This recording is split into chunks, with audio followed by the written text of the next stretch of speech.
INingizimu Afrika isashaqekile ngenxa yokuphuma kwey'thombe zikaDumi Dumi, uLady Mo, bathi uMoses, insizwa edabuka laphana eMpumalanga. Le nsizwa-ke izakhele udumo ngamavidiyo ebewashuthwa abantu uma esemngcwabeni isikhathi esiningi.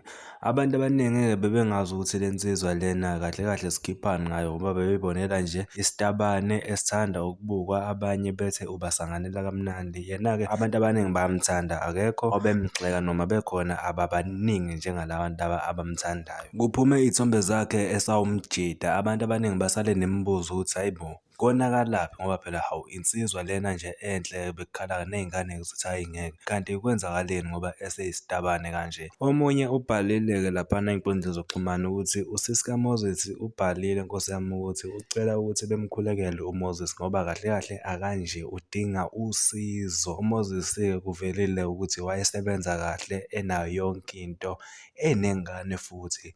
Kwaphela umsebenzi walahlekelwa ingane, lokho kwamenza ukuthi abe depressed isikhathi eside, agcine esephanjanelwa ikhanda njengoba-ke eseshintshile nje kanjena, yingoba ikhanda lakhe alisasebenzi kahle futhi yonke le zinto azenzayo akekho ocabanga ukuthi uyayibona ukuthi uwenza nje, mhla wawelwa ingqondo uyofisa ngisho ukuyinquma ngobani, akekho right esimeni sempilo. Omunye futhi omaziyo uMoses uthe ugogo kaMoses wamshiyela izikhwama, kodwa-ke akacacisanga ukuthi lezi zikhwama amshiyela zona ezobunyanga noma ezobuthakathi, kodwa-ke wamshiyela izikhwama. uMoses wangayingena leyo izikhwama, manje kubonakala sengathi-ke kwakumele ayithathe, ingakho umqondo wakhe usuka nje noma-ke esephila le mpilo le ayiphilayo.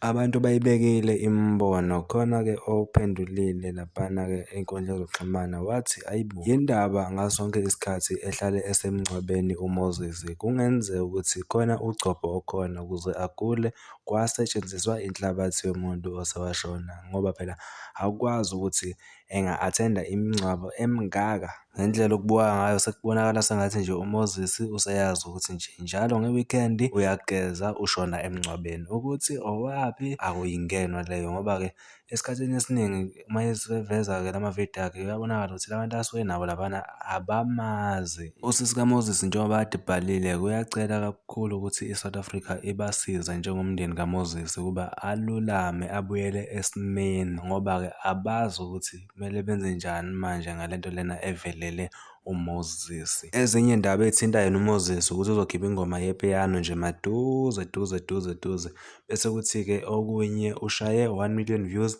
ku-TikTok. Lokho-ke akugculisi umndeni wabo ngoba-ke sekukhona abantu abaganga ngabantu abagula ngamakhanda, njengoba benza nje abanye abantu babona imali, kukhona osomathuba. So umndeni wakhe-ke awuthandi nje neze neze lento eyenzakalayo, awujabule nje ukuthi-ke wenzani ko-TikTok cause nale akhawunti yaku-TikTok akwazeki ukuthi yakhe ngempela noma eyalaba abantu laba abagila le mikhuba, abaganga ngabantu abasuke besenkingeni.